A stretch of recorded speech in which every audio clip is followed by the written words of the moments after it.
خالد العلي من فلسطين، ابن الفنان ناجي العلي. ناجي العلي أشهر من أن يعرف بفنه، بفكره والسياسة يلي كان متبعها، مخترع شخصية حنظلة. فيك شوي تخبرنا عن شخصية حنظلة خالد؟ الوالد ابتدع شخصية حنظلة خلال وجوده وعمله في الكويت في الستينات. وأطلق رسميا في رسم في جريدة السياسة الكويتية، منشور رسمي فيك تقولي عن حنظلة، وعرف الجمهور رسميا بحنظلة في رسم ب 13/7/1969 في جريدة السياسي، وتكلم فيها عن حنظلة. كان هو بيسكي منشور وفيها رسم حنظلة. هلا حنظلة بتطلع عليه بالرسم هذا ب 69 بيختلف كليا، بيختلف كتير، خلينا نقول كتير عن اللي رسم حنظلة الناس بتعرفوا، اللي بتتداولوا حاليا او برسوماته بالثمانينات، حتى باخر نص السبعينات لاخر السبعينات. بتلاقيه كان اول شيء وجهه مبين، ضعيف جدا، فملامحه تغيرت شوي. طبعا بعد السبعينات، بعد ال 74، بعد نص السبعينات تقريبا، فيك تقول انه بمعظم رسوم الوالد، معظمها الوالد حنظلة أدار وجهه للعالم. فكنت تشوفي ظهره. في حالات نادرة جدا خاصة بالثمانينات كان تشوفي وجهه، وكان دائما في معظم الحالات في داير وجهه لا يتحرك، ايديه ورا ظهره. بس كمان في حالات معينة كان عم بيتحرك، كان مرات عم بيلعب كاراتيه، كان عم بيرمي الحجر، كان عم بيساعد، عم بيعبط فاطمة الفلسطينية، المرأة الفلسطينية. بس بصورة عامة كان واقف داير ظهره للعالم. برأيك معقول نرجع نشوف وجهه لحنظلة؟ الوالد قال إنه حنظلة بدير وجهه بس يرجع على فلسطين. موضوع العودة إلى فلسطين، إلى قريته، قرية الشجرة، عودة الشعب الفلسطيني إلى بلادهم، كان شيء أساسي، ويعتبر كان حق مقدس. فكان حنظلة داير ظهره، عم بتطلع على فلسطين. فيك تقولي مثل كأنه حالة من الرفض لما يصير في العالم حواليه، في العالم العربي تحديدا. كمان عم بتطلع على بلده، على فلسطين يعني. كيف تطلع بالفكرة ناجي وقتها؟ ما اعتقدش انه في شيء معين طلع بالفكره، بس يعني خلال رسوماته في الكويت كنت اشوف بدايات حنظله طفل في بعض رسوماته. وبعتقد مثل ما قلت قبل شوي انه بال 69 طلع رسميا هذا الكاركتر، واللي ضل بكل رسوماته. يعني بأولها كان يطلع حنظلة وكان يمضي الوالد، بالثمانينات بطل يمضي على الإطلاق، فكان حنظلة هو الموجود، فهو مثل توقيعه معروف إنه إذا في حنظلة هذا هو رسم ناجي.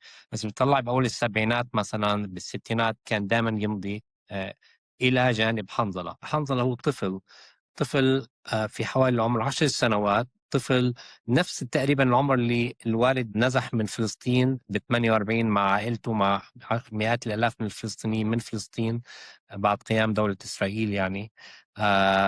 بس نزح وتم تهجيره على مثل على لبنان تحديدا. فنفس العمر اللي طلع فيه الوالد من فلسطين، نفس العمر.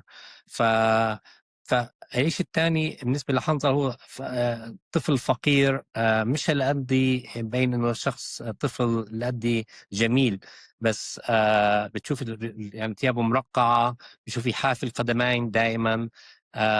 بس المهم انه الطفل دائما بالنسبة له، هذا الطفل الزمن توقف بعد ما ترك فلسطين، بعد ما أجبر على ترك فلسطين، خلينا نكون تحديدا هون، لأنه ما ترك فلسطين بإجازة هو. فالزمن توقف له ولم ينمو.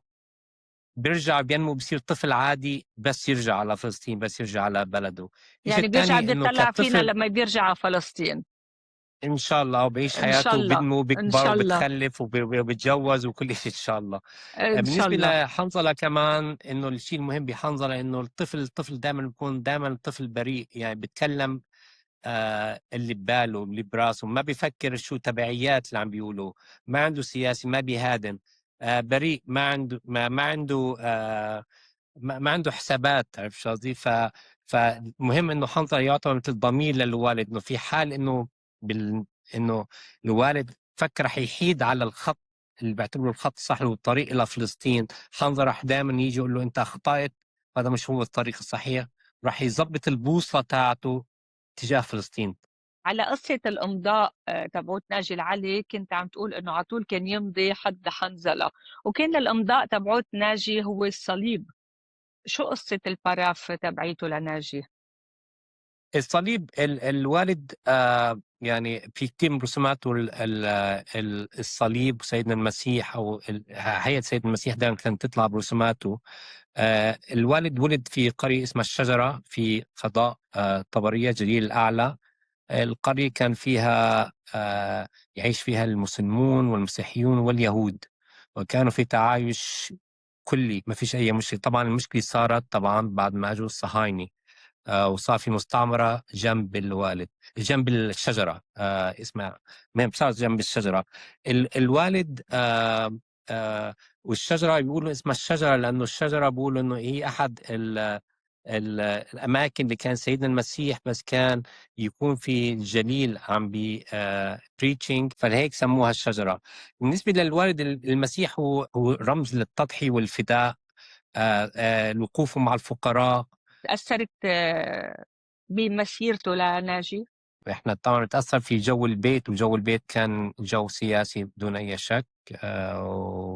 ومن ناحية مواقف الوالد، رسوماته، أصدقائه، الجو العام، الصحفيين اللي كانوا يجوا عنه أصدقائه.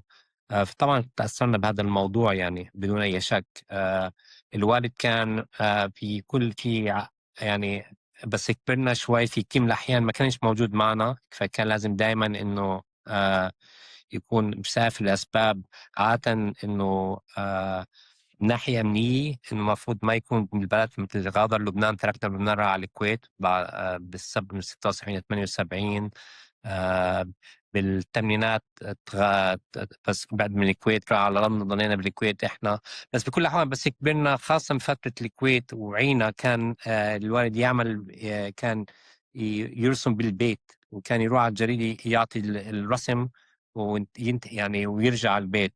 فكنا طبعا نشوفه، نكون بس يكون قاعد على المكتب عم بيحاول الافكار، عم بشوي شوي او بس بلش تنفيذ الرسم، فكنا موجودين. كنا عادة طبعا بنحاول ما نزعجه، لانه طبعا مهم كثير انه يكون الهدوء عنده جنبه عنده الجو حواليه. مأمن حواليه، يكون آه. هادي. مين بيهتم اليوم بحنزلة وبإرث ناجي العلي؟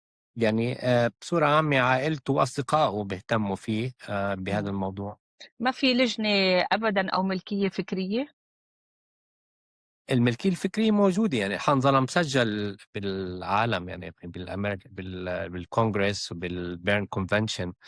بس يعني بصورة عامة ما بتعرفي إنه الحقوق الملكية خاصة ببلادنا مش هالشيء اللي يتم يعني الالتزام بها، إذا بتعرفي. أوكي، مش عاملين فاونديشن أو عاملين شيء لا لا، لأعماله فكرنا هذا كلها؟ الموضوع في أنا مثل شيء غير رسمي، يعني في أصدقاء للوالد أكثريتهم بيكون من الفنانين أو رسامين كاريكاتير، عادة دائما نستشيرهم.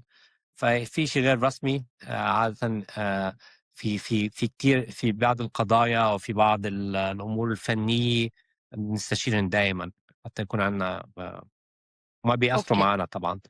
اوكي، حنظلة بعدنا عم نشوفه وين ما كان، عم نشوفه بالرسومات، عم نشوفه على التياب، بنشوفه على السفن، بنشوفه بالعالم كلياته. شو هالشخصية عم بتكون هالقد كونتمبورين؟ شو اللي عم يخليها تكون هالقد كونتمبورين؟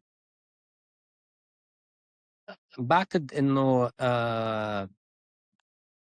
لأنه حنظلة في جزء منها انه حنظله والوالد مسارين ملتزمين كانوا، فانه الوالد ما رفض يساوم، رفض يتنازل، ضل على قناعاته وعلى مبادئه، وطبعا تم اغتياله. فبالنسبه لكثير ناس انه هذا يعتبر انه شخص ما ساوم، مش نعم. سياسي، ما هادن. ودفع الثمن، فأعطى مصداقية كتير كبيرة للوالد ولحنظلة.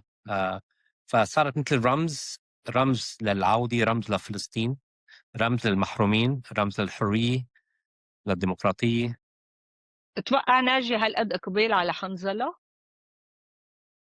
بعرفش إذا أتوقع الأدي، بس هو قال أحد أحاديثه إنه قال إنه ما بيستغرب إذا بعيش بعدي حنظلة. طبعا عاش أكتر بكتير الحمد لله بعده عاش، وما مات. بعده عايش بقلوبنا كلياتها.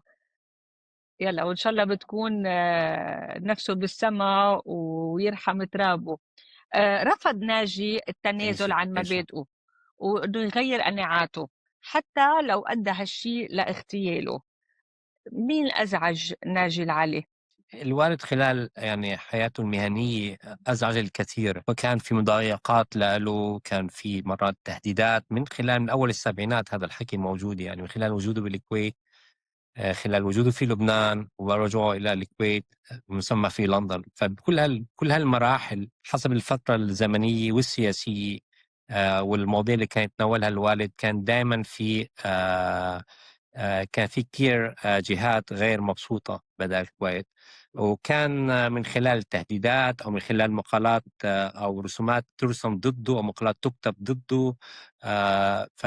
كان يهاجم يعني بمرات بطريقة كثير شرسة بالصحافي مثلا يعني وبالوسائل الإعلام. آه، فالوالد، فهذا مش شيء يعني صار بالآخر فقط قبل اغتياله، فهذا من أول السبعينات معروف هذا الكلام يعني. الوالد لم يتناول برسومه الشأن الشخصي، لم يهمه. هو كان بيحكي دائما على الشأن العام. فلم رسومه لم تتناول، لم ينقد شخصا لشخصه بل لسياسته، وهذا في فرق كبير يعني. هل حنظلة هالقد كان زعجهم؟ يعني مثل ما قلت أنا الوالد في كثير حالات يعني بال 76 ل 78 اضطر إلى مغادرة لبنان بعد دخول الجيش السوري على لبنان. بالثمانينات الوالد بالكويت أبعد عن الكويت بسبب ضغوط منظمة التحرير، وتم اغتياله في لندن يعني. بالكويت تم يعني صار عليه قضية من أحد الدول العربية.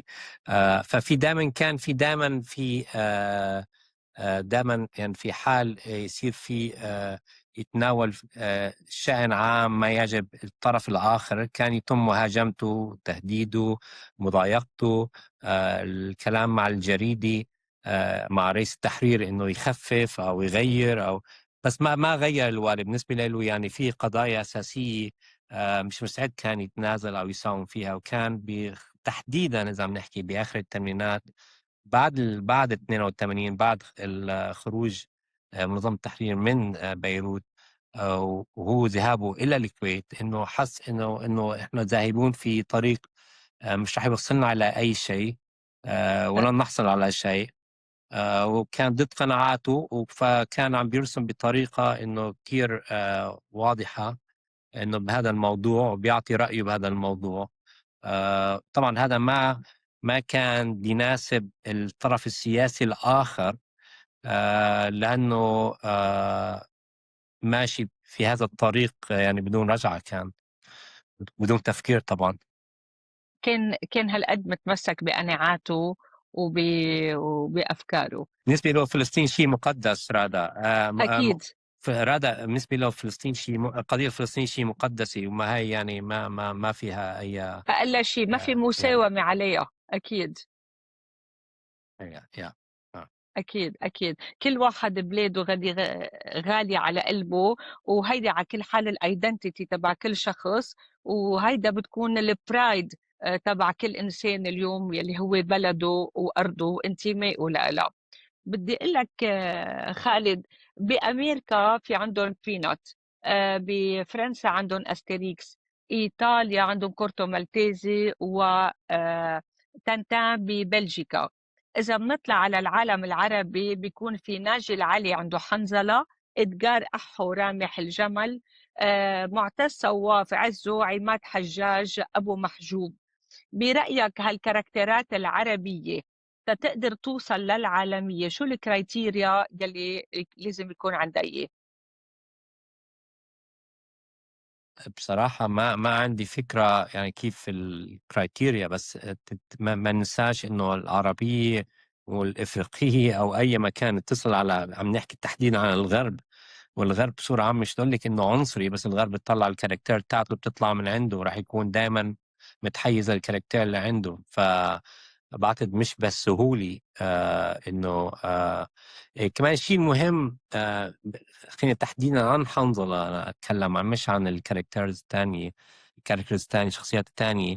إنه بالنسبة للحنظلة إذا العالمية راح تعني إنه راح يهادن أو يغير، ما لا، بفضل يضل محل ما هو موجود بين أكيد. ناسه. لأنه في فرق أكيد. بين العالمية، إنه هل شو الثمن راح تدفعي عشان العالمية. إذا العالمية معناتها راح تغيير في مواقفك المبدئية، بعتقد المهم للوالد ولنا إحنا بنفضل إنه يضل بدون عالمية، بين ناسه وأهله. أبسولوتلي، يعني ولا إنه واحد إنه يعني ما يربح العالمية ويخسر مبادئه، ناسه وجمهوره. ويخسر طبعا. ويخسر الشخصية تبعيته يلي هو انبنيت على أساسها. طبعا شيء أكيد. أكيد. أكيد. أكيد. شيء أكيد. طيب، بعدنا كنا عم نقول إنه ناجي العلي كان معروف بمبادئه، رفض يساوم لأنه لو ساوم كان حنظلة ساوم كمان. بعدنا عم نقول كيف ممكن لمؤسسات مثل استوديو تشفش إنهم يدعموا هالانتشار ويدعموا هالمبادئ بالعالم، وتكون شخصية حنظلة بوعي الشعوب لك بوصل موجهة إلى فلسطين؟ يعني أول شيء إنه في كان موجود كمؤسسي هذا الشيء. بعطيش أنا يعني لي بعد وفاة الوالد اللي عليها بعرف كثير رسامين كاركتير عرب، أصحاب الولد وغير أصحاب الوالد تعرفت عليهم بعدين. فبعتقد أنتم المؤسسة الوحيدة اليتيمة في العالم العربي اللي تم تأسيسها. فهذا بحد ذاته شغلة كتير كبيرة. يعني أنا بعتقدش إنه شفنا إشي مؤسسي تهتم بفن الكاركتير مثل ما صار معاكم يعني، وهذا شيء كتير مهم. بالنسبة يعني فهذا أول شيء. وبعرف إنه بعتقد أنا عندي فكرة إنه شو سويته مع المرحوم محمود كحيل بإرثه، شيء كتير مهم. وأنا بعرف إنه كتير من رسامين كاريكاتير الله يرحمهم، بهجت عثمان على محي الدين لباد الله يرحمه، يعني الرسم موجود بمصر، يعني ما بعرف حتى بالضبط وين، يعني عارف كيف. ف نحن فانه نشر بلاتفورم، التراث نحن حتى بالعالم العربي نفسه، هذا بشغله كثير مهمه، يشتروا العالميه حتى بالعالم العربي. هذا شيء كثير مهم يعني. خالد، نحن كتير استمتعنا بالحكي معك. اليوم ناجي العلي نحن فخورين بكل الاشياء وكل المحتويات يلي اخذناها منك، ونحن فخورين بالاعمال وبحنظله نفسه، وعلى الامل انه نشوفك كمان عنا بلبنان خالد. هيدا بيكون كمان فخر ان شاء الله. لنا.